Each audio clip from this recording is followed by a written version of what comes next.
So now when you think about entrepreneurship, think along those lines. How innovative is the business? How sustainable is it? What social impact does it have? And how can we empower entrepreneurs to come up with solutions that we need for the future? The hashtag remains to be Tech on Tech at KBC Channel 1. My name is Stephanie Ayeta. I will see you next week, same time, same place, with another topic.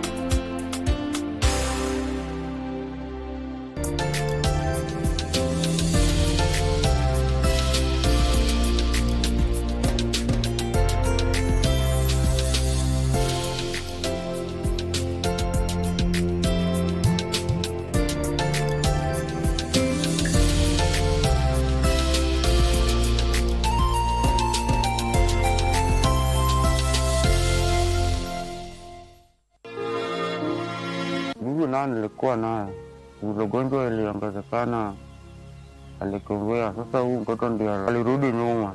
Baba yangu anapitanga shida mingi, kwa mgonjwa alienda kazi, anakaa huku kwa nyumba, atulalanga wengine njaa. Kesho anaamua tu kama hata yeye ni mgonjwa, anatoka tu anaenda kufanya kazi.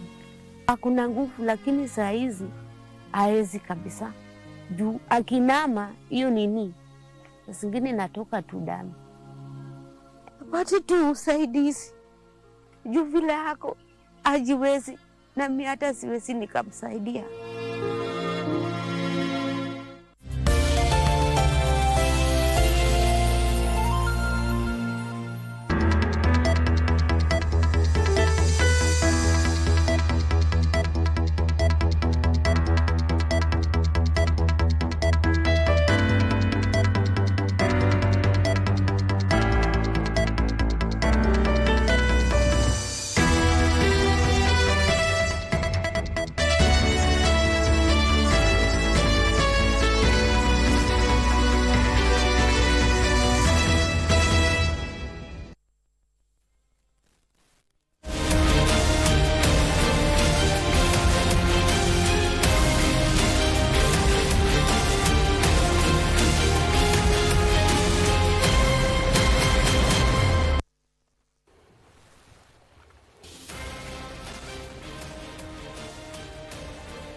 Good evening and welcome to Easy Friday. I'm Carren, Kibett, and tonight we have a power-packed lineup of stories for you.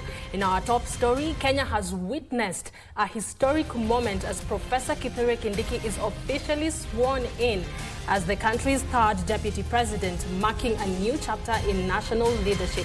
And here with me tonight to bring you all the details is my co-anchor, John Kago. John, it's a pleasure to have you on board tonight. Welcome. Absolutely. Many thanks indeed. And speaking about that swearing in some corridors, they will refer to Deputy President, that's Kindiki, Professor Kindiki, as Kenya 2. He pledges total support for President William Ruto, even as there are mixed reactions after the swearing in of Professor Kindiki as the deputy president. Meanwhile, a former deputy president, Gachagua, retreats to his home in Nyeri. There's some pictures that have been making rounds in the socials today, and that's it. We have a comprehensive coverage of that swearing in today and other stories coming up. But first things first, I love to call it an aerial view of Easy Friday tonight. These are the highlights.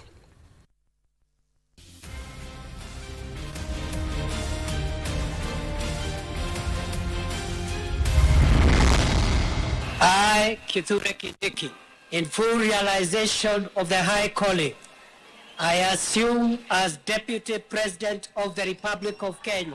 Professor Kindiki Kithure is sworn in as Kenya's third deputy president.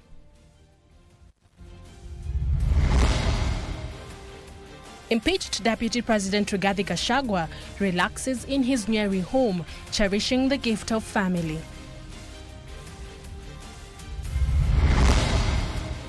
called to regulate sand harvesting following massive destruction of environment and infrastructure in Rachuonyo, Homa Bay.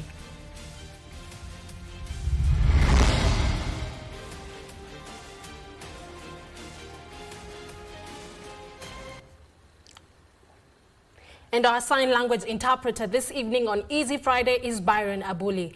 Now, Deputy President Professor Kindiki has pledged his unwavering loyalty to the President and to the nation. Kindiki, who took oath of office on Friday morning at the Kenyatta International Convention Center in Nairobi, expressed gratitude for lessons learned in the course of his public service career, terming his new status as the country's second in command, the highest honor in his life. Well, Kenya's third deputy president under the current constitution assumed office hours after the High Court lifted conservatory orders barring his swearing in after his predecessor Rigathi Gachagua was impeached by Parliament. That story begins our coverage tonight.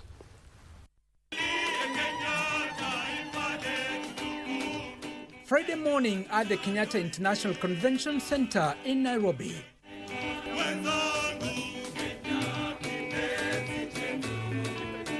Kenyans streamed in to witness a historic moment of swearing in of a new deputy president slightly over 2 years after the Kenya Kwanza administration came into power.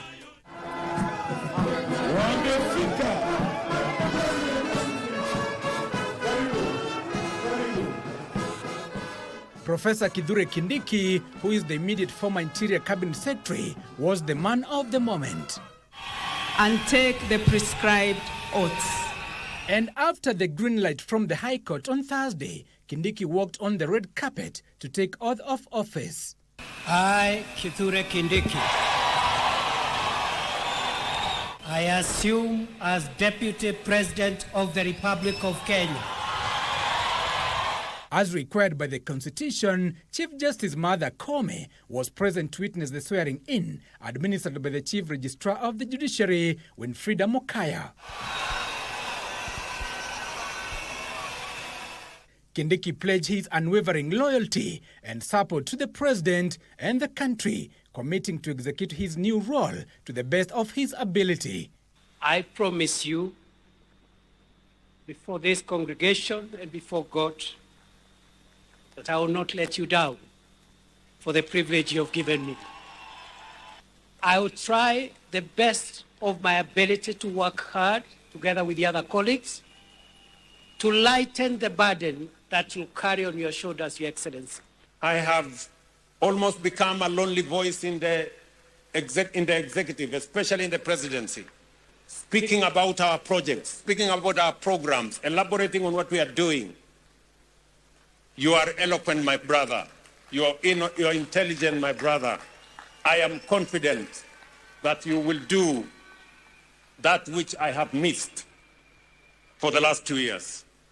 Kenya's new second-in-command noted the country's democracy has matured, gauging the constitutional process preceding his appointment.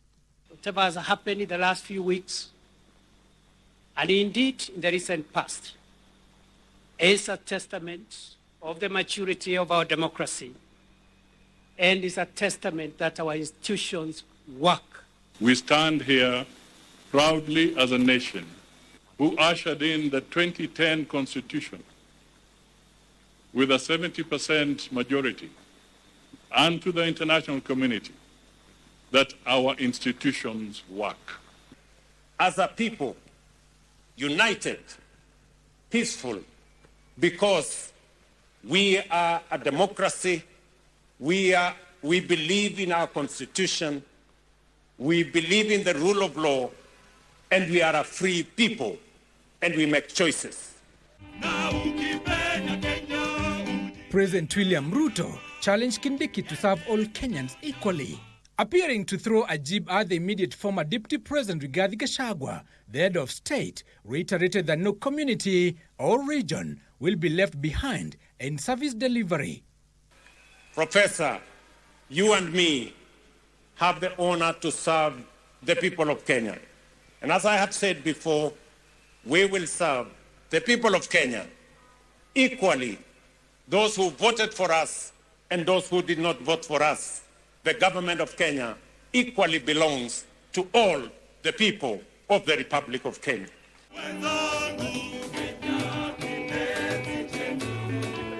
After Rigathi Gachagua succumbed to political battles in the National Assembly and the Senate and dealt a final blow by the High Court, the country now ushers in an era of Professor Kindiki as the new second in command of the Republic of Kenya.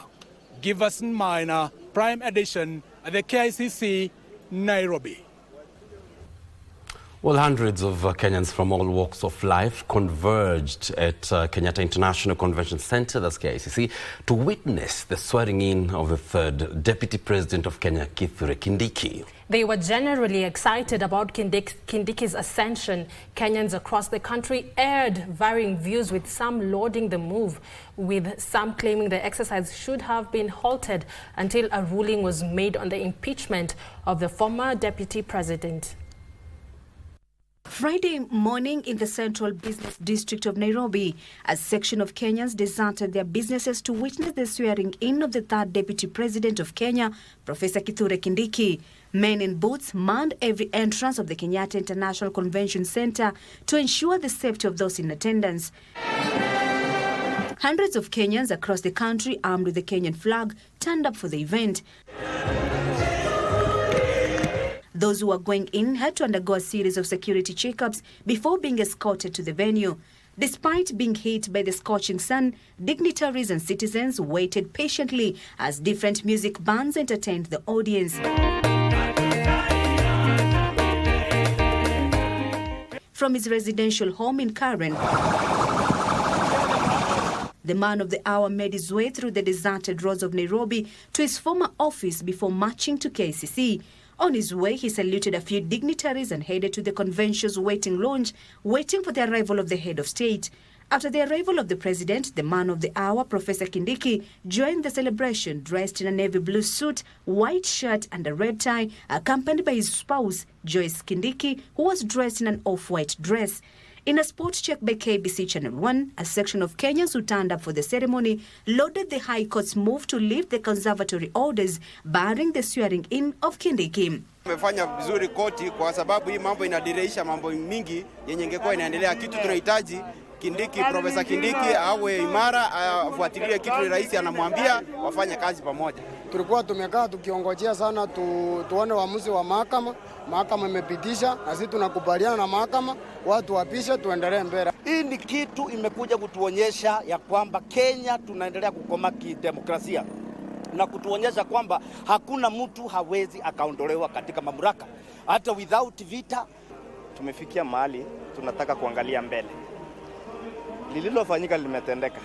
Ikiwa mtu hamtaki mkubwa wake, mdogo wake aende mbele.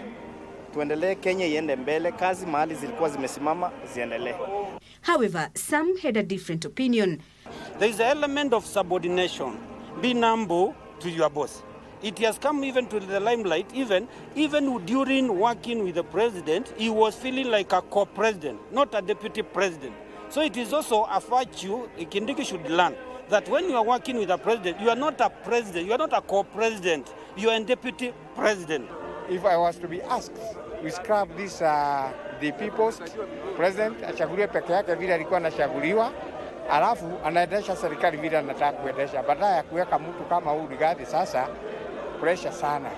Tumeona kwamba mambo mengi yamesimama, so hatujui akiapishwa mambo itakuwa sawa ama itakuwa vile vile, lakini matarajio yetu tunataka tu mambo ikuwe sawa, kazi iendelee, kwa sababu biashara imesimama sana. After the celebrations, you could see the symbolism of power in the deputy president's escort as he headed out of KICC in the company of the president. Kindiki becomes the third deputy president of Kenya after the impeachment of his predecessor. Kasichana Masha, Easy Friday. Moving on, residents of Irondoni, Tharaka Nithi County, where Professor Kindiki hails from, have expressed their delight in the appointment of their former senator as the third deputy president of Kenya. Well, some of the residents camped at Kindiki's rural home to celebrate the honor bestowed on their senator. Others turned up at the local shopping centers to follow the event live on TV. The happy residents are optimistic the leadership of the new deputy president will transform not only the semi-arid Thara, but also the entire nation. At the remote Mukothima shopping center in Tharaka Nithi County, some 3 kilometers from the home of Deputy President Professor Kindiki, residents follow keenly the live swearing-in event of their former senator. We must obey. We must submit. In his speech, Professor Kindiki recognized the remoteness of his place of origin and committed to support the president's development agenda. Villagers at Mukothima Shopping Center expressed joy for their son's achievement in being the first deputy president from Mount Kenya East area. We as the resident of Mukothima, we urge Kindiki at least to uphold love and at least try to work with his president. Kwa Professor Kindiki, mahali ameanza na mahali amefika saa hii, kwa kweli naweza sema si uweza wake bali ni uweza wa Mwenyezi Mungu. Na tunamuombea Mungu amrehemu azidi kuwa kiongozi mwema kwa sababu anajua shinda ambazo zinakumba watu wa masinani. Hata kama miaka ingine imepita tunakuwa tunasupport hii watu wa Mount Kenya ile ingine. Na sasa wakati hii kama watu tumepata chance ya kusupportiwa, hata wao wakae watusupportie, waone vile hata hii nchi inaweza kugeuka iwe mzuri zaidi ya vile ilikuwa ama ikawa zaidi ya vile ilikuwa hapo mbeleni. They are also optimistic the rise of Kindiki will transform the area. Tunaomba Kindiki atufanyie mambo mazuri na kuwe na leadership mzuri, atufanyie barabara. So hata nyinyi mnaona ni vumbi, atuwekee maji. Tunashukuru Mungu kwa vile amefanya hiyo maneno yote kutuletea wewe. Kama ni wewe ulikuwa unaleta kutusaidia, Baba tuletee maji na barabara hiyo yote natosha. At his home village, neighbors and supporters from afar spent the better part of the day singing joyous songs in celebration of the new deputy president. Gishuki Washira, Easy Friday. Indeed, celebrations in Tharaka Nithi after the swearing-in of Deputy President Kindiki. Now, Kenyans have been reacting to the appointment of Kindiki as the country's Deputy President. Many Kenyans are telling Channel One that they believe Kindiki will help steer the country toward the right trajectory and bridge divides. Here's Anburu with the details. Streets of Mombasa to the grassroots in Kakamega, Kenyans are having their say in the swearing-in of Professor Kindiki as the new deputy president. In Meru County, the residents took to the streets singing and dancing as they celebrated the swearing-in of the deputy president. They said they are optimistic that Kindiki's appointment will spur development across the country. Sisi tunataka Kindiki akuwe mwaminifu kwa rais. Na tunajua Kindiki yeye si mtu wa kubagua, na tunajua Kindiki yeye si mtu wa kufanya kampeni ya mapema, kwa sababu ile tunataka sasa ni kampeni ya kuwekea watu wa Kenya maji. Mnataka maji? Na wa Kenya wakiekewa maji, wa Meru wawekewe maji. Letu ni kuombea hii nchi na kuambia watu wakae na umoja na watu wakae na imani, sababu kiti ni Mungu upeana na Kindiki amepewa leo. Jukumu yetu ni kuwaombea na kuwashukuru sana na kuomba taifa lote tuungane tuwe kitu kimoja ili maendeleo yaweze kupatikana. In KICC County, the Western and Nyanza region's IDP's caucus congratulated Deputy President Professor Kindiki on his new appointment and inauguration, urging him to address their plight as part of his entry. Unapoingia ofisini, anza na ile hadi uliotoa cha kwanza ya kufanya fidia kwa watu wa Nyanza Western Kenya Caucus, ili tusiwe na ile swala, kwa sababu hii ni kama ni kitu ambao iko na nasi kila siku katika hii taifa la Kenya. Tumelia machozi tangu 2007 hadi sasa, na sisi tunataka tuishi kama Wakenya wengine. Tunataka tupanguswe machozi na sisi tuishi kama Tujihisi kama sisi ni Wakenya kama Wakenya wenzetu. In Embu County, the residents urged the Deputy President to unite Kenyans, lead by action, and avoid the mistakes made by the former Deputy President. Ile kitu ningemuomba ni apime mdomo yake. Asiwe mtu ya kuongea mingi kama mtangulisi wake. Siri ni kwamba ficha maneno, fanya kazi. Kifanya kazi itaonekana. Aende aunganishe kabila zote za Kenya. Kwa hivyo hakuna Mlima, hakuna Kisii, hakuna Mbaluya. Kwa hivyo tunataka kufanyiwa kazi tukiwa kitu kimoja kama wana Kenya. In Kakamega County, Senator Boni Halwale added his voice, noting that the country will no longer have a leader who divides Kenyans along tribal lines. For Easy Friday, I am Ann Mburu. Chief Justice Martha Koome presided over the swearing-in of the Deputy President Kithure Kindiki, accompanied by the Attorney General, the Chief Registrar of the Judiciary, and the Principal Magistrate in the Judiciary, who all happen to be women. Well, the women-led session signified the achievement of a great milestone in women empowerment. Whereas the man of the moment at the Kenyatta International Convention Center was Deputy President Professor Kindiki Kithure, the entry of Chief Justice and President of the Supreme Court Martha Koome, accompanied by the Attorney General Dorcas Oduor and Chief Registrar of the Judiciary Winfred Mokaya, all dressed in their official judicial robes, was also worth marveling at. And this was not just about their rather majestic gait, but more so the fact that they were all women, and more of them at the podium, a first of sorts in the country. And when it came to the core business of the day, the execution was seamless and graceful. The master or mistress of the swearing-in ceremony then took charge, calling on her colleagues to execute the judicial protocols. I request that the judiciary mace be placed on its position. The first to execute her duties was Principal Magistrate in the Judiciary, Sharon Wayuli, who placed the mace in its position to signal the formal commencement of the swearing-in procedure. You may kindly take your seats. The MC then invited the Chief Registrar of the Judiciary, Winfrida Mokaya, to administer the oath of allegiance and oath of due execution of the office of the Deputy President.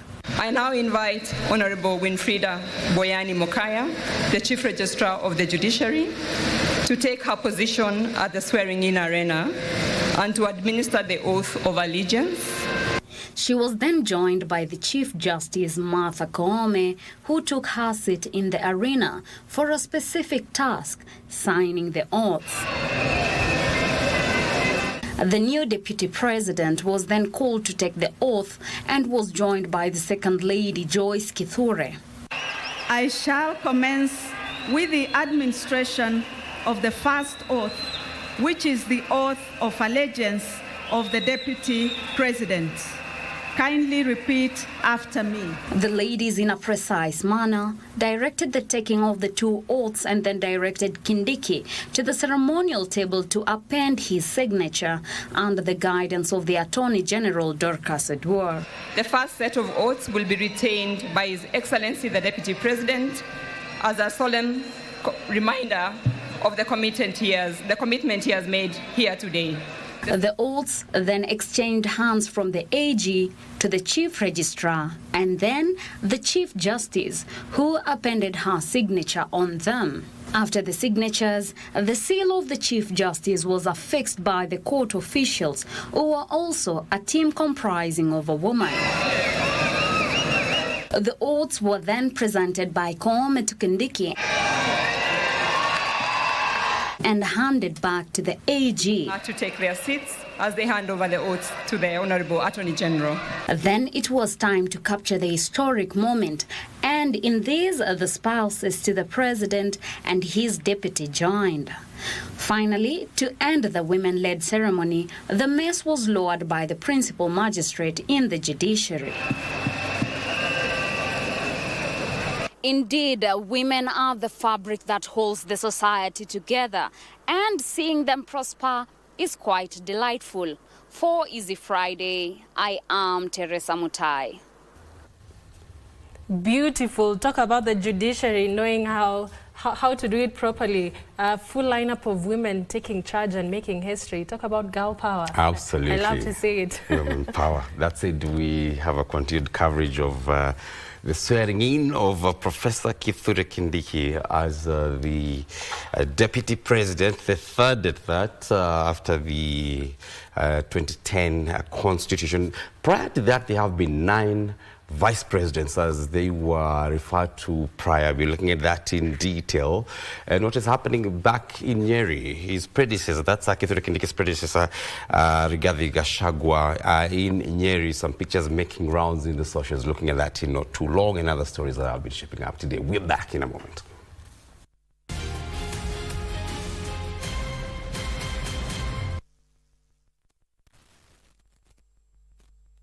Rahisisha uwezo wako wa ushindi kwa kukuwa memba wa Loto Moto, na ni rahisi. Dial *570#. Ukiwa memba, ni rahisi kufika kwenye jukwaa hili ili kujaribu mchezo wetu wa Loto Moto Show. Na pia kama memba unajipa nafasi rahisi ya kuingia kwenye promotion zetu zinazokupa nafasi ya kujishindia chapaa na zawadi kibao kama TV, friji, pikipiki, mashamba na pia magari. Kuwa memba ni *570#. Tushinde kama members. Say bye-bye to FOMO, the fear of missing out, by downloading the KBC Online app that gives you access to everything you love. Get the latest news, sports, music, entertainment news, live TV, live radio, and so much more at the palm of your hands. To get the app, simply search KBC Mobile Digital App in your Google Play or App Store and download the app. Catch what you want, anytime, anywhere. Stay connected. Stay ahead with KBC Mobile Digital App.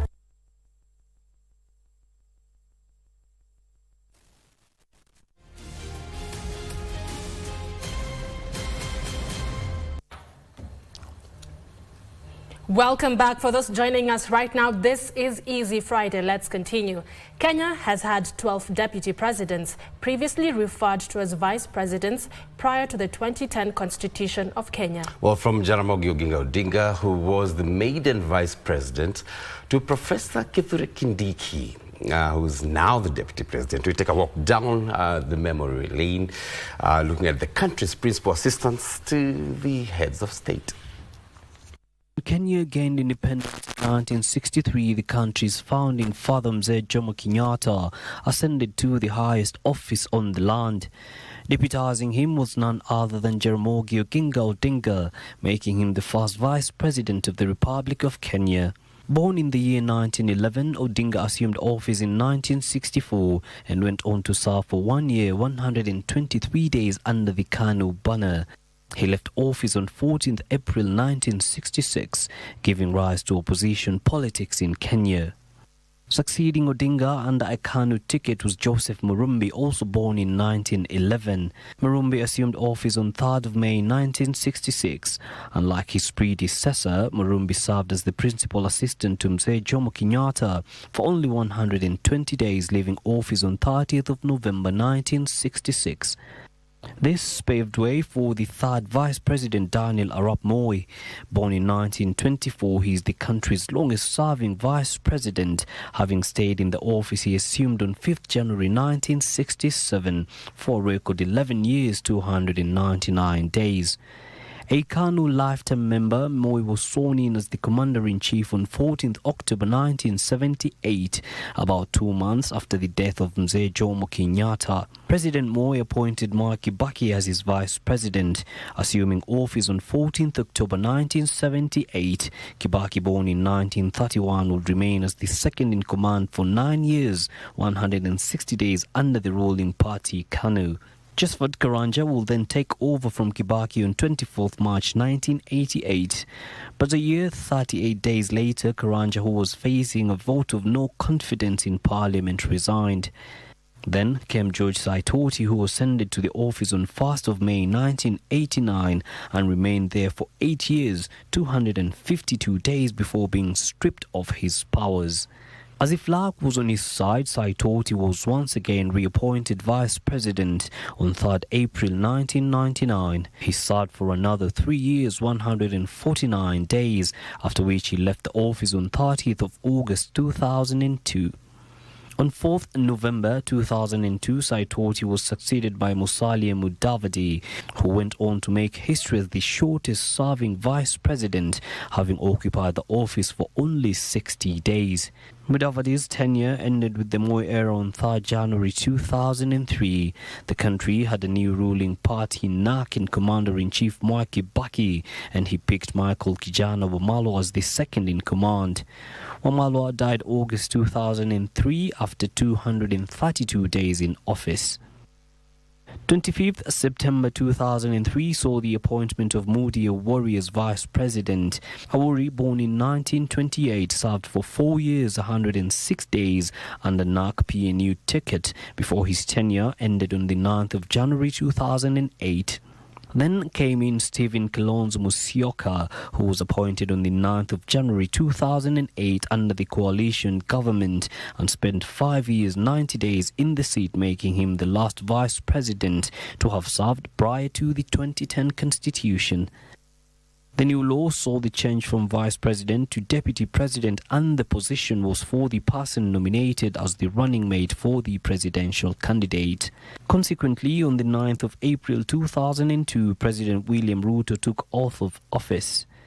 Under the ruling Jubilee Party, Ruto deputized former President Uhuru Kenyatta for 9 years, 157 days.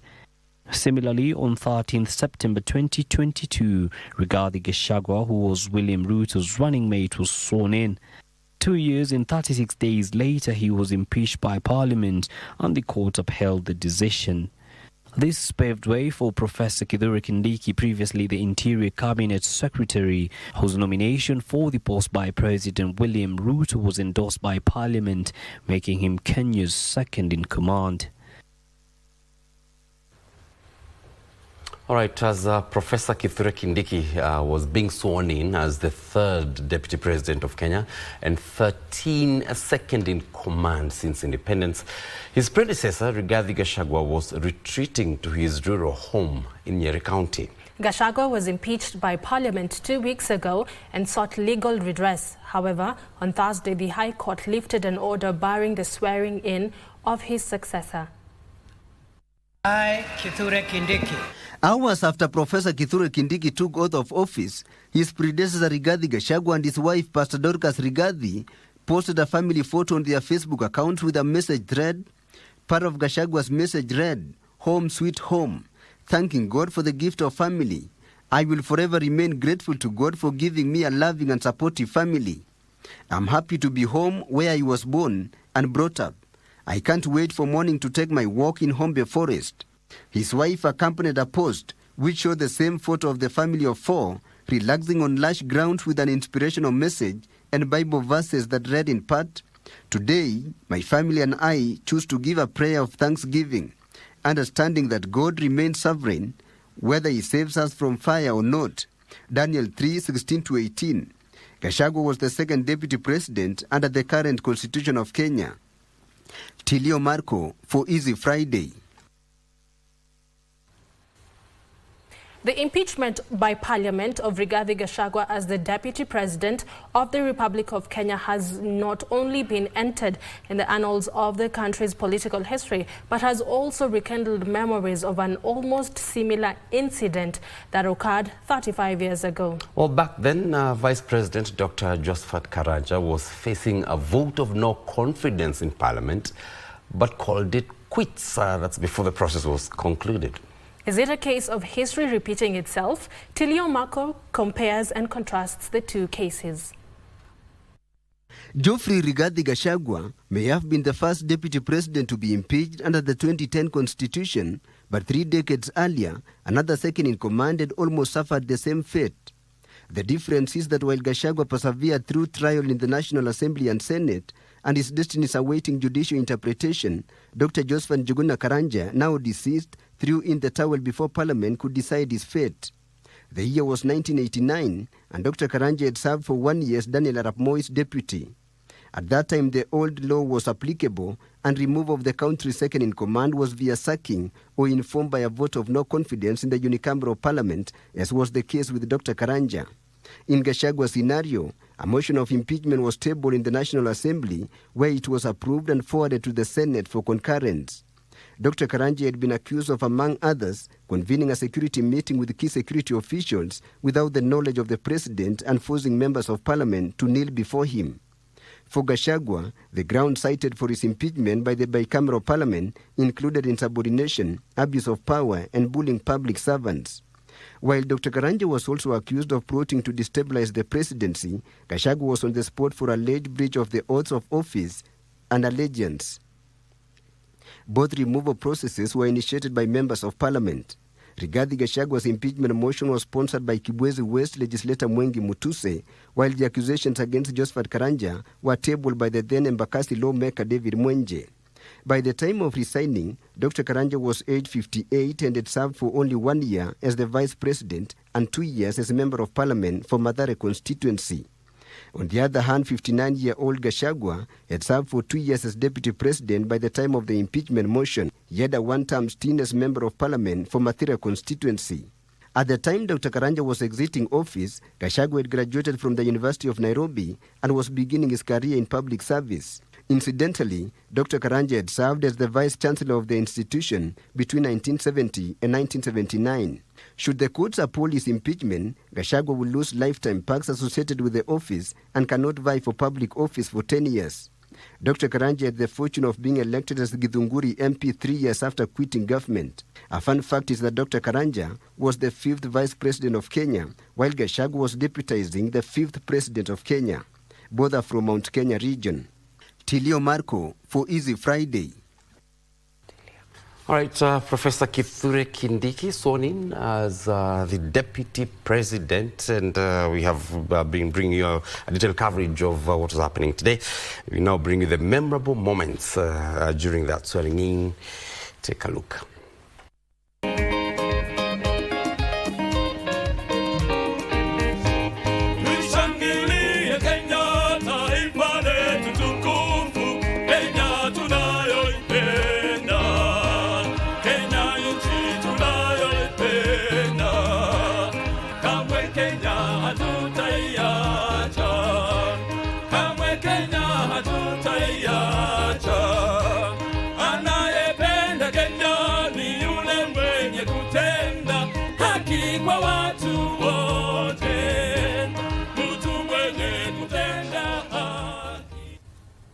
Now, President William Ruto has ordered security agencies in the country to combat the worrying trend of femicide witnessed in the country. Well, the president's directive comes in the wake of calls by lobby groups to the government to declare femicide a national crisis.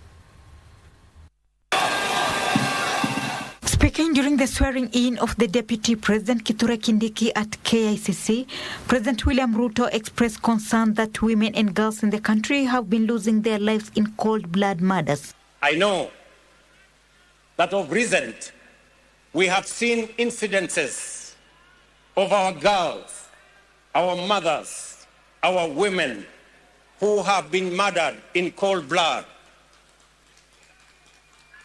And let me say this, that the DCI and all the investigative authorities in the Republic of Kenya must stand up to these criminals, and we must deal decisively and firmly. He called on the society to be on the lookout for the unsuspecting criminals who go around luring women and girls into insecure places before murdering them. And I want to ask us as a society to be careful with strangers, to be careful with people who lure our girls, our women into situations that compromise their security.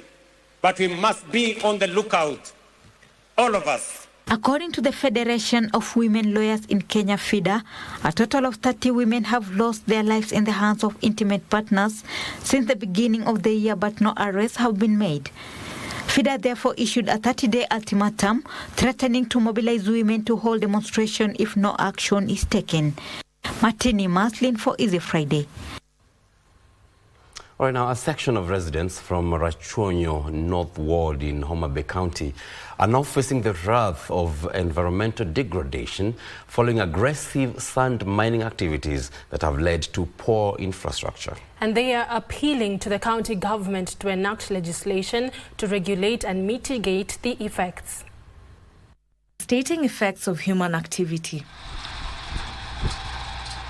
This is Mitimbili Beach in Rachonyo North Ward, Homa Bay County. Sand mining has left the environment on the edge. One of the most severely impacted areas is the Rachonyo GK prison near Mitimbili Beach, which recently experienced a week-long power blackout. 5 poles fell down and the station was forced to undergo 1 week blackout. We all know that most of crime happened during the night.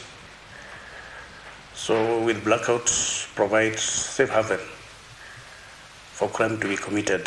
The instability has raised concerns about security. The harvested areas tend to be swampy.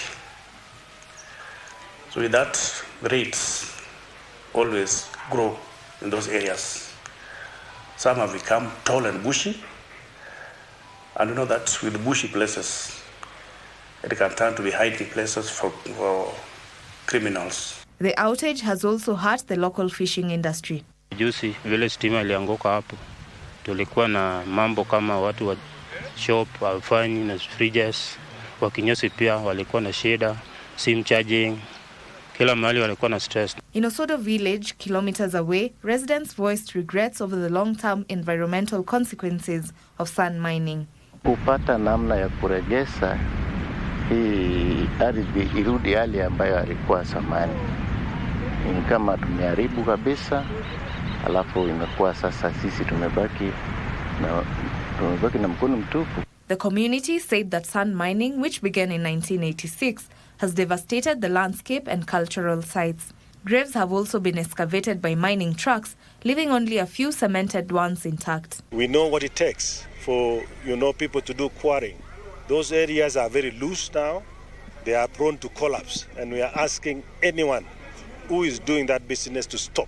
Homa Bay County Director of Mining and Excavation of Mineral Resources, Francis Odalo, says there is a legislation process that has begun to avert further environmental degradation. We are in the process of doing our policy. It has been approved by the cabinet. It's being taken to assembly so that we can now implement it.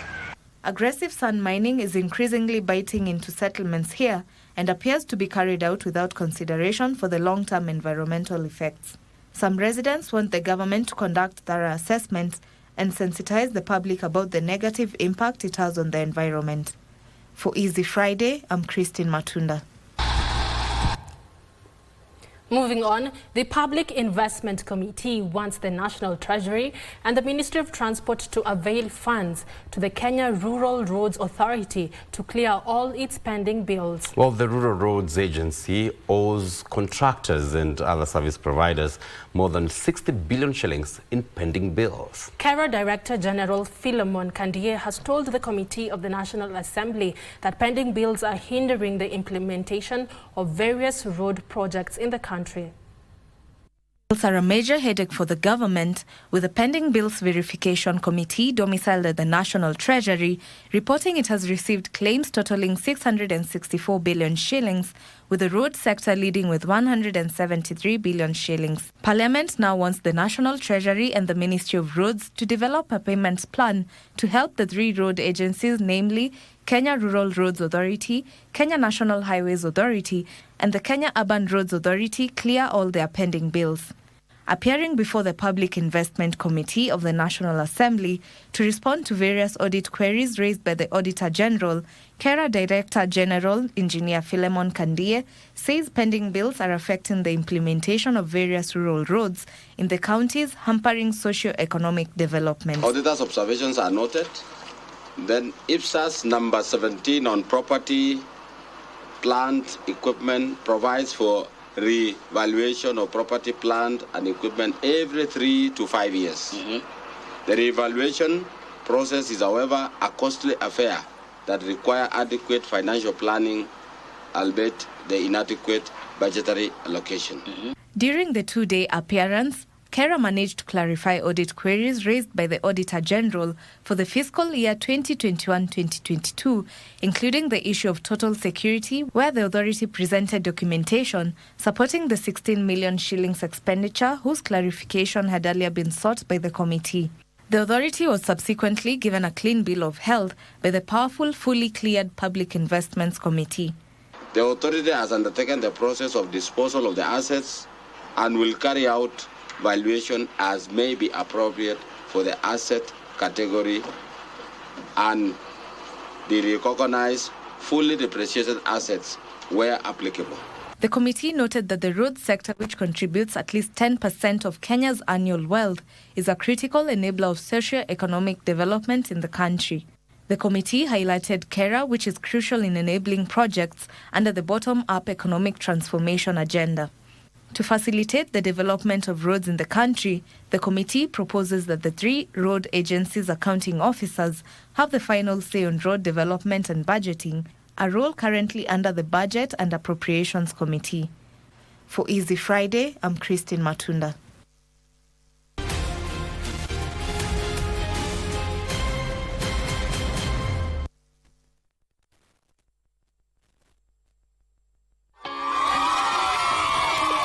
Tangu nishinde gari imenisaidia sana. Nimekuwa nikitumia kubeba watu. Angalau naona life inabadilika. Sikosi angalau kwa siku. Nilikuwa donda, nilikuwa tu msave hivi. Sasa hivi nina gari, naweza drive na naweza beba watu, naweza make my own money. Mungu amekutoa kwa matatu. Dial *570# option 4. Hapo kuna Pro Box. Na ina feel poa sana kuendesha gari ambayo unajua imechangia pakubwa kusaidia society. Unazanisha nayo busy yako ya transportation, ida kubebea watu wa soko vitu, na niko sure by the end of the day uta make ends meet.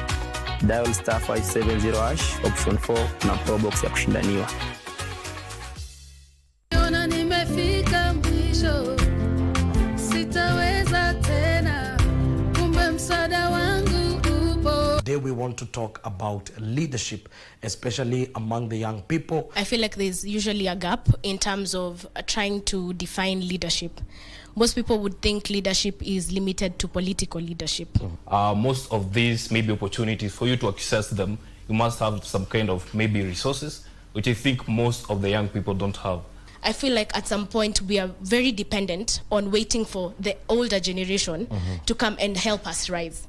But are we passionate about something? People are not resilient because maybe of the challenges that they face. When they look at their backgrounds, they say, oh, I'm just meant to be at a particular place.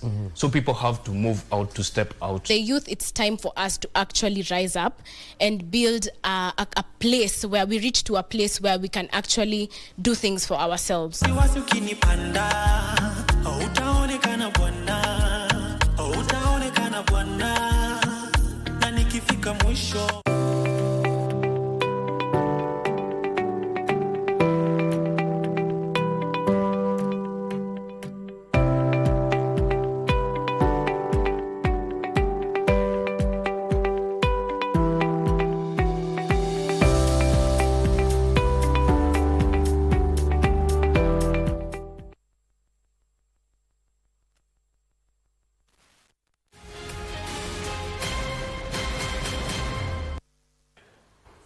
All right, welcome back to Easy Friday.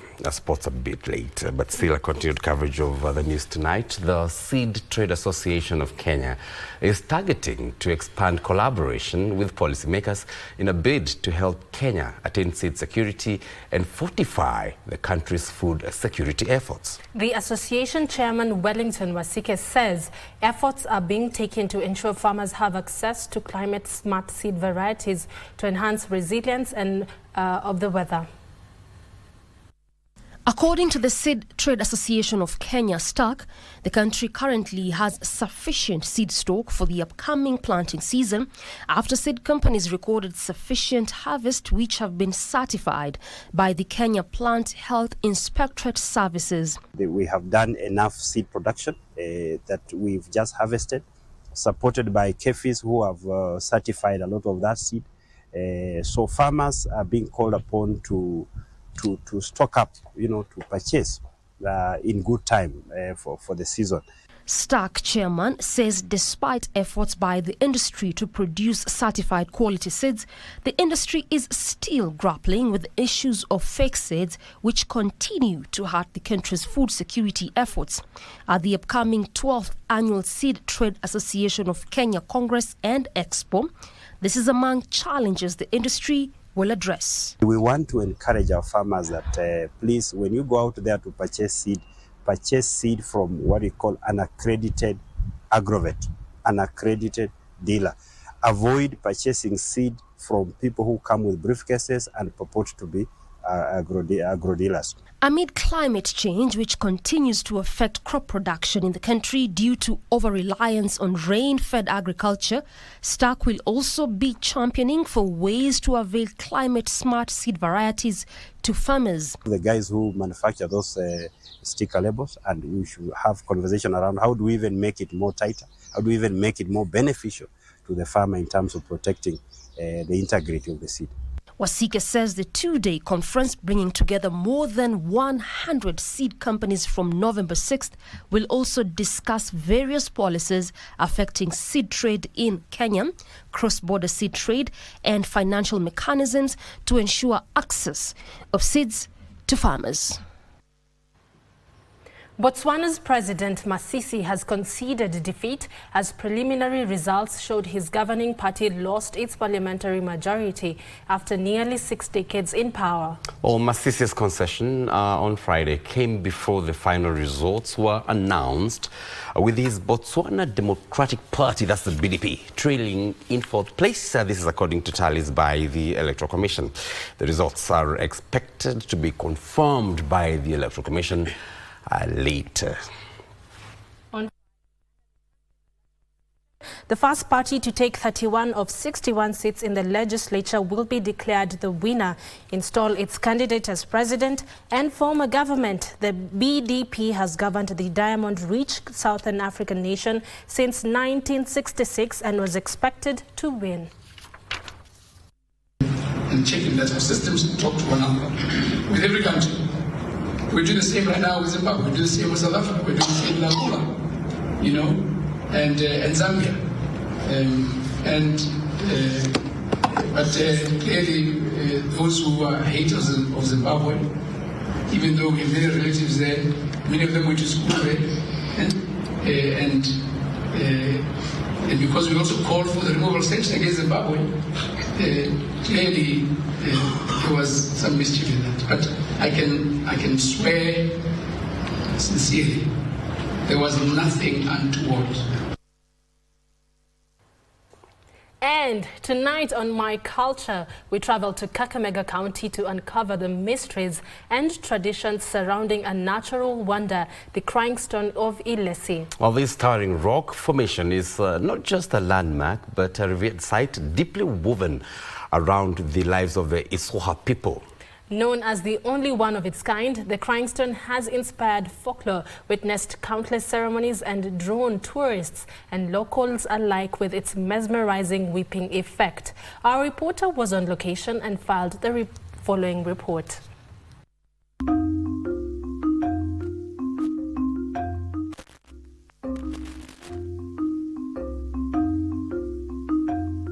Nestled within the verdant landscape of Kakamega County, the crying stone of Ilesi rises dramatically against the skyline, a silent witness to centuries of tradition and a symbol of authority for the Isuka people. Standing on what will soon be a 5-acre development site, this unique rock formation, believed to have originated from volcanic activity tied to Mount Elgon, resembles a solemn human figure hunched in prayer, cascading water down its face as if shedding tears. Stone has been in existence for as many years as we cannot be able to tell the exact number. But it is richly cultural in a manner that it symbolizes the authority of the Isuha. Before volcanicity to occur, we must have a mountain nearby. So Kakamega, Kisumu, Eldoret, Bungoma, Busia, reaching Uganda, our nearest mountain is Mount Elgon. So we are being told that this force of gravity moved all the way from Mount Elgon, and it was moving in a form of a hot magma, forming this handsome crying stone. Not only this handsome crying stone, we have another beautiful scenery at Kisumu there called Kitimikai. All of these features, and including other stones around within Kakamega, Kisumu, Bungoma, Eldoret, entering Uganda, all of these stones were formed during volcanicity eruption due to force of gravity from Mount Elgon. Kakamega County Chief Officer acknowledges its status as the world's only crying stone and an enduring symbol of cultural reverence. We've been able to map and identify it as a cultural site, as a tourism site, as a site that belongs now to the county government of Kakamega. For generations, the stone has served as a cultural hub. According to local elder Francis Shitiabai, it is here that rituals such as the Luya circumcision and cleansing ceremonies take place. Walikuwa nakuja hapa crying stone, wanalala, wakilala wanafanyia na hizo vitu kwa masiku kadhaa ile watakuanga wamejiandaa wenyewe. Wakitengeneza zile sherehe za kutahirisha watoto ama za kusababisha kama kule kuna makosa zile kile kitamaduni. Ukitaka kusababishwa unakuja kuombewa ama unakuja kufanyishwa mambo yote ile kama umefanya mabaya. The stone is a critical site where the elders organize rites of passage, secluded preparations and communal ceremonies, and the big cave with its 3 entrances serves as an isolation place for elders during circumcision periods. The old men who are going to do the work of circumcision are requested to come and isolate themselves inside here, inside this cave for 14 days, day and night. While they stay here, the society around here under Abamahaya, they will still organize how the people who are doing the work of circumcision are supposed to get their food. And the people to prepare for them food are old mothers. The circumcision will be taking place kwa boma ya guka mmoja mzee. Ukichukua waguka 10 weke pamoja, mmoja ni mzee ameshinda hao wengine na miaka, na pia he has a clean history. Nikisema clean history najaribu kusema huyu mzee sio patikani kwa vitu za uchawi. Under the guidance of respected elders, the ceremonies here reflect and reinforce Isuka beliefs and values. Jetin Queen, another elder, recalls learning about the stone from elders who gather women nearby to impart lessons on discipline, family respect and traditional roles within the community. Women often brought girls here, teaching them to value obedience and respect relationships, especially with their male siblings and elders. Wamama walikuwa wanafundisha wasichana wakae na nia mzuri. In Isuka law, the stone is much more than a geological formation. It is a once cruel king who, punished by God, was transformed into stone. From the back, the stone exhibits human features including the neck and back and the absence of feet, suggesting the figure's kneeling form as it seeks divine forgiveness. He was a cruel king who was not taking care of his people in a good way, and so then God was disappointed with him, punishing the Isuha people, turning him into a stone. That's why he remained crying, and that's why it's called the crying stone. With the head, the way my hands are pointing, the neck, the back, with other features found at the back, but it's unfortunately we cannot see the legs because the king is kneeling down, crying, praying, asking for forgiveness from God. This myth carries a powerful lesson on humility, repentance and justice, traits revered by the community. The Crying Stone's mystical qualities extend beyond folklore. 2 caves beside the stone serve as site for both spiritual reflection and correction. The smaller cave is a shrine where people come to pray and elders conduct ritual cleansing in cases of taboo or transgression. It's a cave where people will come and do worshipping. It's a shrine. On top of being a shrine, it's also a correcting center. For example, when something bad has happened in this society, for example, prolonged drought, children from same family having a child.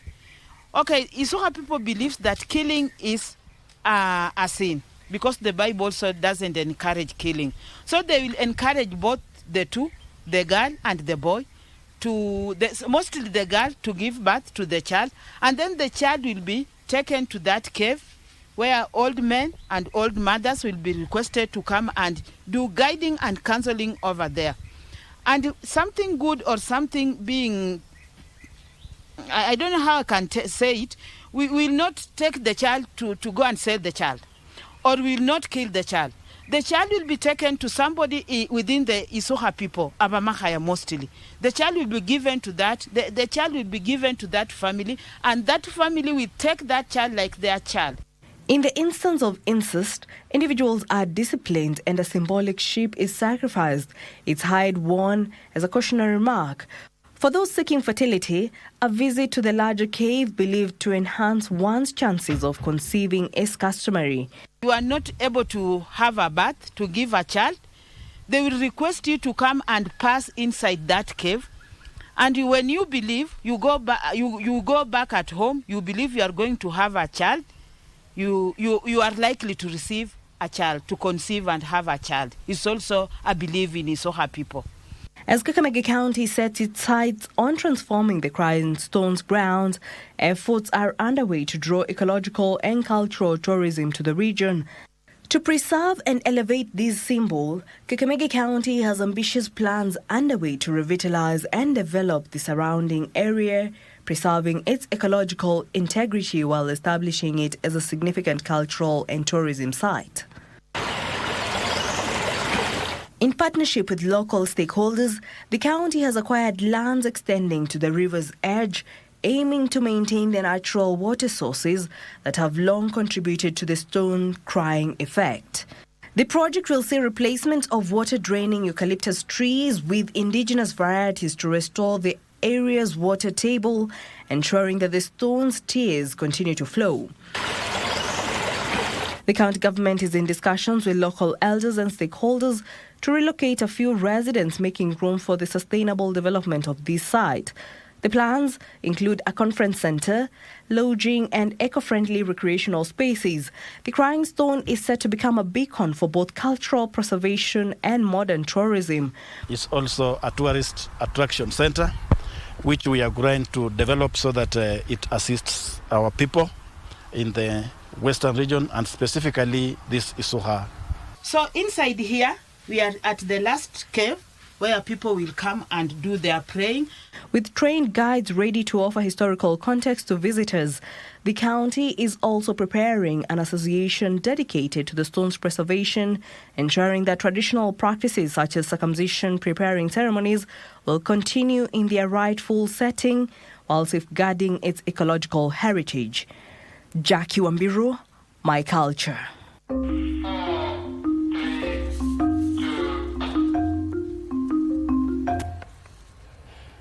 Yeah, very educative, My Culture tonight, focusing on the Crying Stone of Ilesi. Now over to the savage netizens. And there is nothing that the savage netizens love more than an impromptu holiday and a little bit of unfolding drama.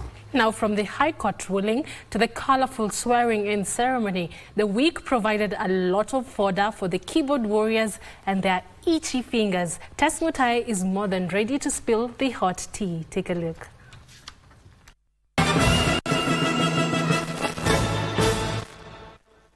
This week provided the netizens with all kinds of drama and cherry on top, a holiday.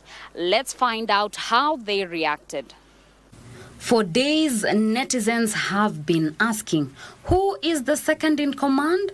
Well, that question was answered by the High Court on Thursday and affirmed on Friday at the KICC.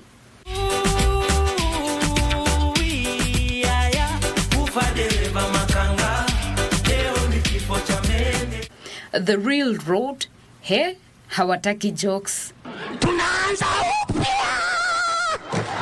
November 1st, or in simple terms, Kindiki Day, came courtesy of a flurry of Gazette notices that flooded the social media Thursday night. Hii imeenda kabisa. Hii imeenda. Lo and behold, a holiday was born, albeit a one-off. Valentine unbelievably telling us there is a public holiday in the middle of the night is funny. Everything is just for... Pose, puzzled by Valentine's text, wrote, "By the way, middle of the night ni saa ngapi?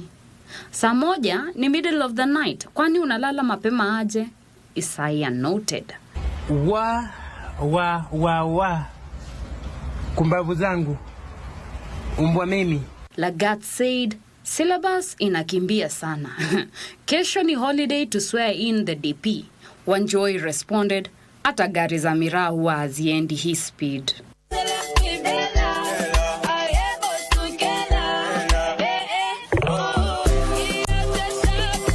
6,000 on a bitter tone wrote, "Millions of jobless Kenyans have been given a public holiday to witness one Kenyan get a job." Limo responding on a don't care note, "Still happy it's a holiday though." Makofi.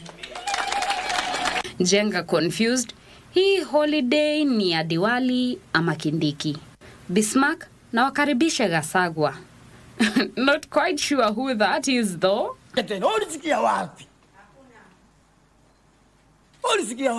Mike, mimi sina haja ya kitu ingine, nataka tu kuona bibi ya Kindiki. Echo responding in a surprised manner, "I thought Kindiki hana bibi bana." Nikashindwa ni nini kumeharibika ni nini? Kwani niko nchi nyingine?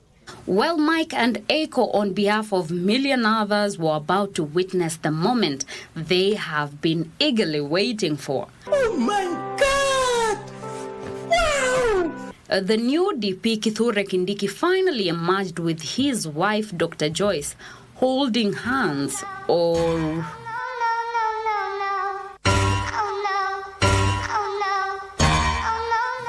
Fuchs, finally. Martin, without hesitating, wrote, "Kithure had to hold that hand mbio." But since today is Friday and a holiday, what might be the mood for the netizens? Leo ni kufinish kumalo, kufinish kumalo. Leo ni kufinish kumalo, kufinish kumalo, kufinish kumalo. Leo ni kufinish kumalo, kufinish kumalo. Leo ni kufinish kumalo, kufinish kumalo, kufinish kumalo. Mana tipsi kufinish kumalo na masani riski kudunda kudonjo zonto tuko on na tuko juu ya mangango magode chok. Well, that's it for us. Catch you next week on Savage Netizens for Easy Friday. I am Teresa Mutai. Mara kwa mara kuchanganya wababa wapate tucheda. Taking you for lunch na you're taking you for granted. Yani for money unapembu dapu na M.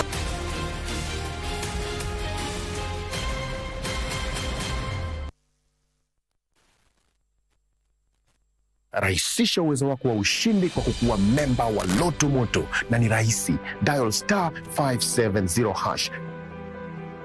Ukiwa memba ni rahisi kufika kwenye jukwaa hili ili kujaribu mchezo wetu wa Loto Moto Show. Na pia kama memba unajipa nafasi rahisi ya kuingia kwenye promotion zetu zinazokupa nafasi ya kujishindia chapaa na zawadi kibao kama TV, friji, pikipiki, mashamba na pia magari. Kuwa memba ni *570#. Tushinde kama members. I think we should hire more security guards. Kwani uliotaje? I Where are you going? I need to start living my life and not my dad's. What do you do in this office? You don't have your own? Who or what exactly are you looking for?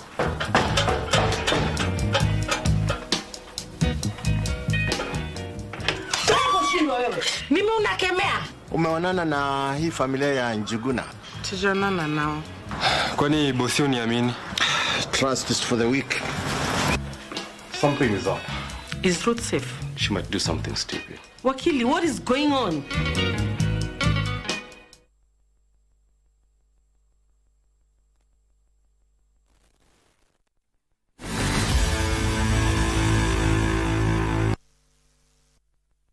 Welcome back to Easy Friday. Let's now take a look at what's making headlines in the world of sports. The National Women's Rugby Sevens head coach David Mwanja has named a 12-member squad that will participate in the forthcoming Africa Women's Rugby Sevens Cup scheduled from the 9th to the 10th of November this year in Accra, Ghana. Faith Livoy has earned her first call-up and is set to play a pivotal role for Kenya alongside Stella Wafula, Grace Adhiambo, Christabel Lindo and Judith Auma, who returned to the squad after missing previous assignments. Safari Sevens top try scorer Fresha Odor has also been named in the team captain by Sheila Chajira, with flyer Sharon Auma back from a concussion sustained in the Safari Sevens. Kenya has been drawn in Pool B, where they will play hosts Ghana, Madagascar and Mauritius. Pool A consists of last year's winners South Africa, Tunisia, Zimbabwe and Burkina Faso, while Pool C is made up of Uganda, Zambia, Senegal and Ivory Coast. At the conclusion of the two-day championship, the top two teams will seal their spots in the 2025 Challenger Series, a qualification pathway for the HSBC World Sevens Series.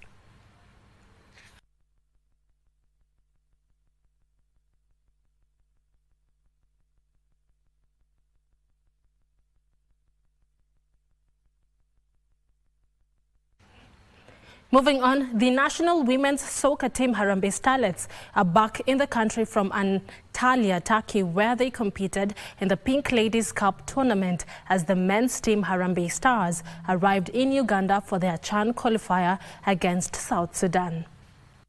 It's arrived this morning, having at least collected 3 points following their 4-1 win over Russia in the Pink Ladies Cup tournament.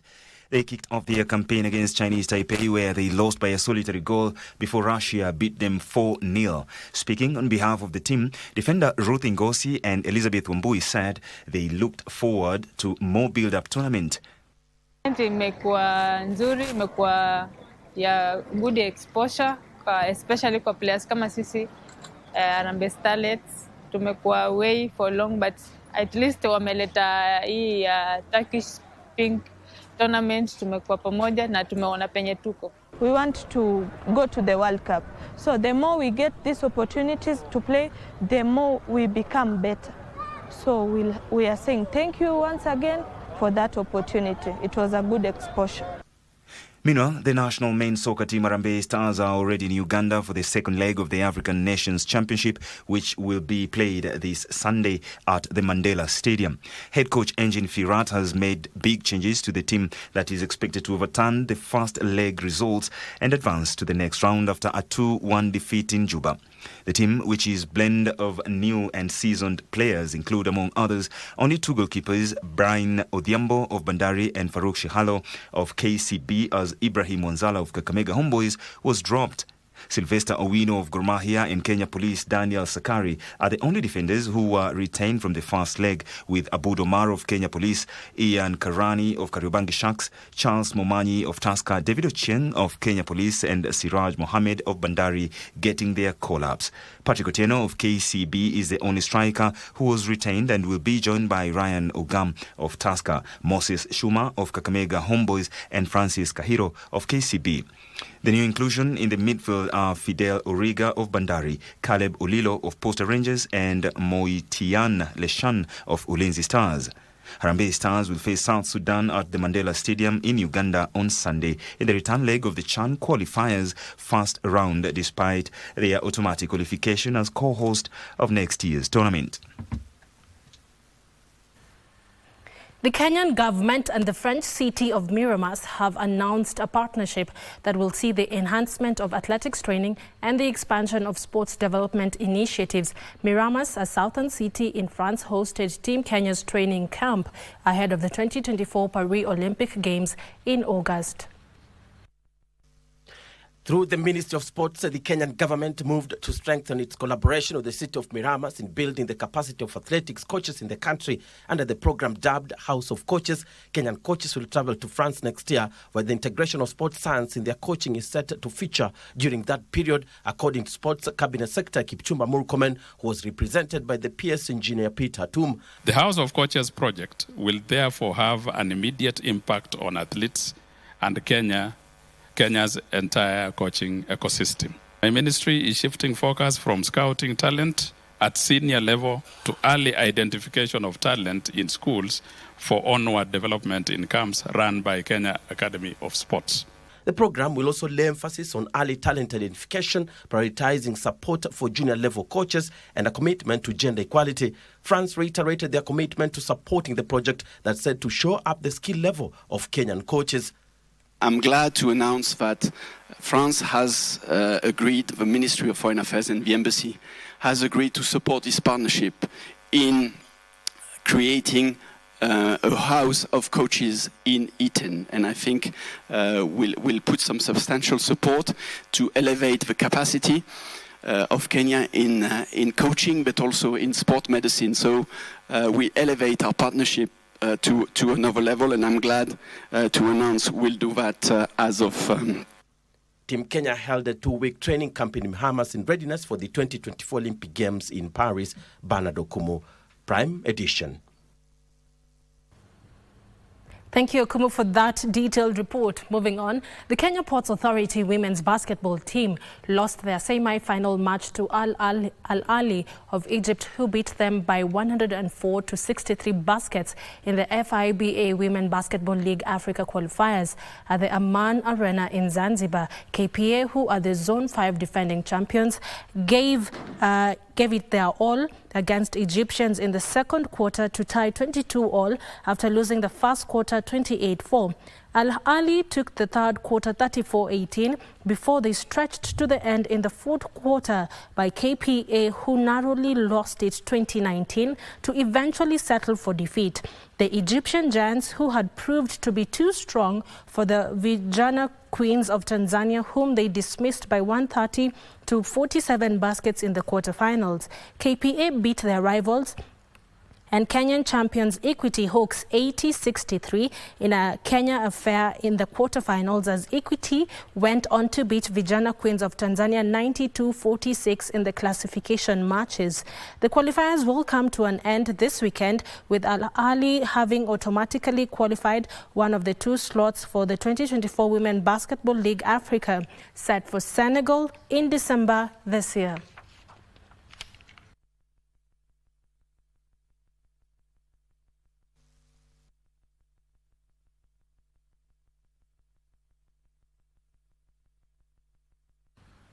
Prisons Kenya women had an easy time today in the National Volleyball League to comfortably beat Young Spikers in straight sets of 25-8, 25-9 and 25-5, as Kenya Pipeline, who beat them yesterday, were made to sweat again by Post Bank before they beat them by straight sets of 25-23, 25-21 and 32-30 at the Kamkunji grounds in Nyeri. In the men's matches, Prisons Kenya overcame a stubborn KPA by 3 sets to 1 of 25-20, 25-23 and 25-23, as KPA won the second set 26-24. They also beat KDF 3-2 in another match, as their counterparts from Rift Valley overcame Kapu in 4 sets. They won the first 2 sets 27-25, 25-17, but lost in the third to Kapu 16-25 before they recollected themselves to emerge victorious in the 4th set by 25-21. Equity beat Bezietu in straight sets, so did Trailblazers against Kenya Army. The Kenya Army women, however, beat Vihiga 3-0 as DCI reigned over Maranatha by the same margin. The National Volleyball League will be followed by the Governor's Cup this weekend at the same grounds.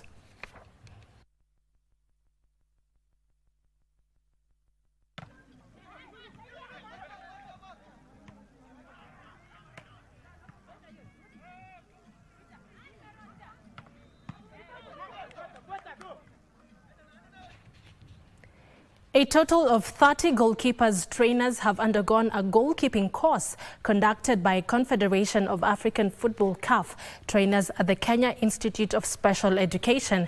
The training was led by CAF coach educator Alejandro Herrera. The course, which began on October 30th, was intended to impart the trainees with requisite knowledge that will bolster standards of football in the country and, more importantly, in their respective clubs.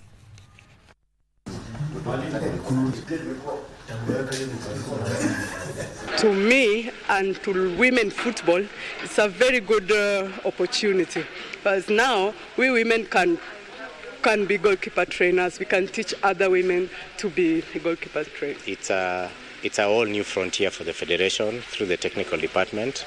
The objective of this, of course, to elevate the capacity of our goalkeeper trainers, which now means we are going to see a lot better keepers coming through the ranks from our leagues, from the Premier League all the way downwards.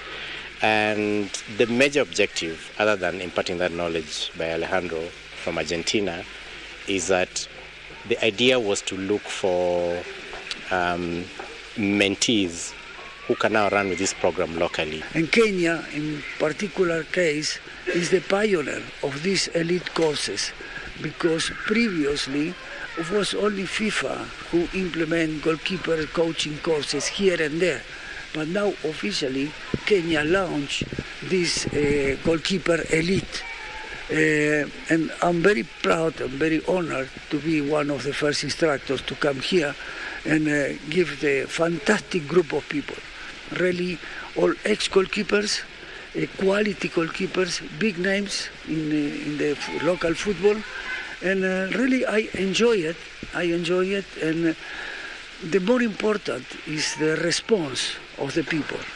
I know my program, I know what to say, what to do, but without a good response and good attitude of the participants, nothing happens.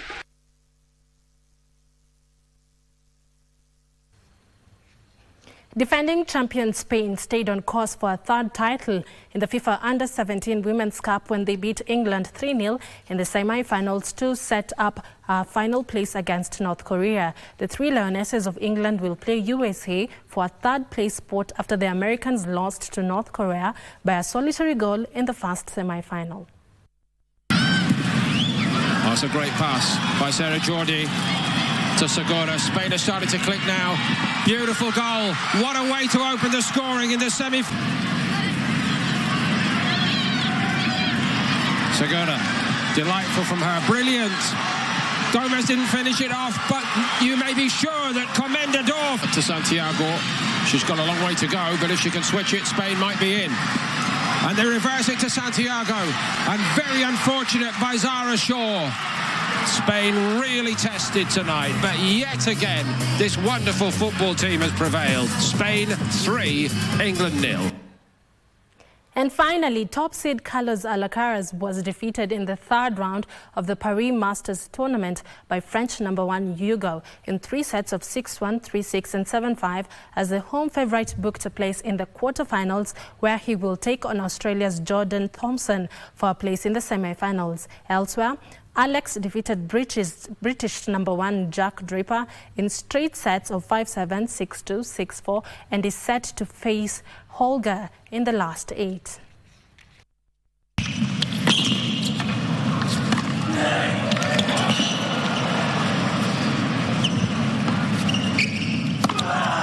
Oh yes, venom in that one.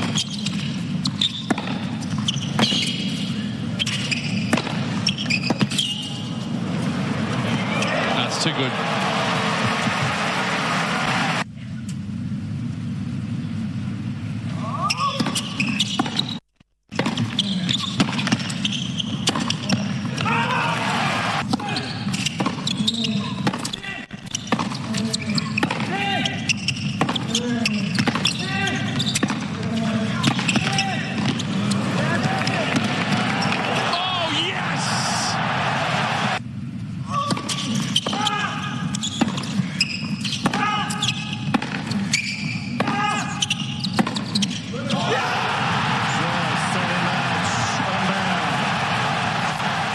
In a week.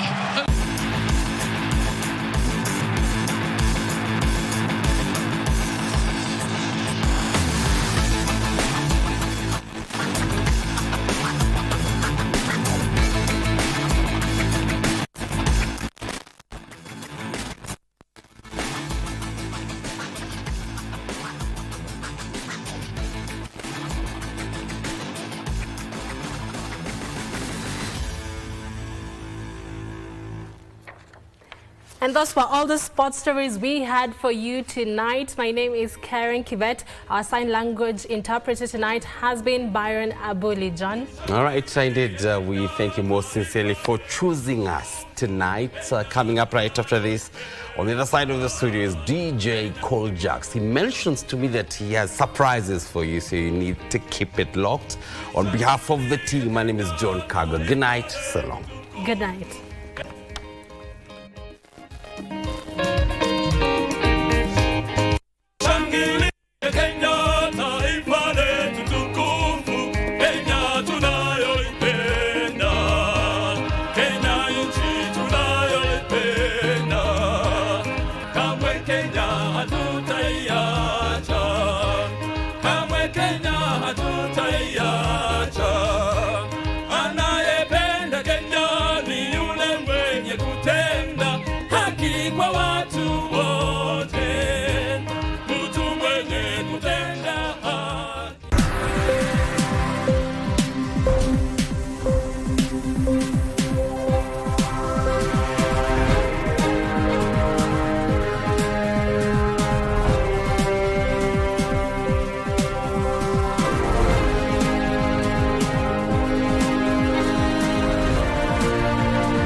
Tuliza akili yako, kila kitu kitakuwa sawa. Mke wangu mwenyewe si yuko hapa. Mmefugiana. Kwa sababu nyinyi mlikuja mkanifukuza kwenu, mkanitenga, na mlivonitenga na mimi nikajitenga. Hata kama ni ukweli, kwani huwezi tafuta mbinu tu ukaficha udhaifu nilio nao? Unajua matokeo ya watu wakijua kwamba una mtoto wangu. Wajua matokeo? Nifanye nini? Yameshamwagika kama ulivyotangulia kusema. Yameshamwagika, hatuna budi kuyazoa. Hapa tupo senti.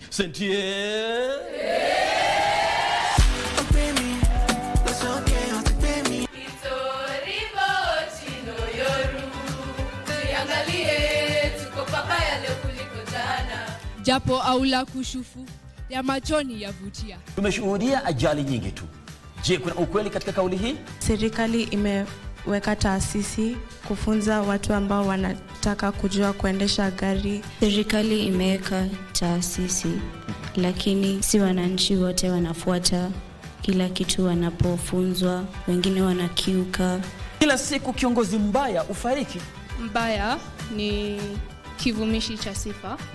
Mkulima aliyelima Pareto amevuna. Mkulima alimae Pareto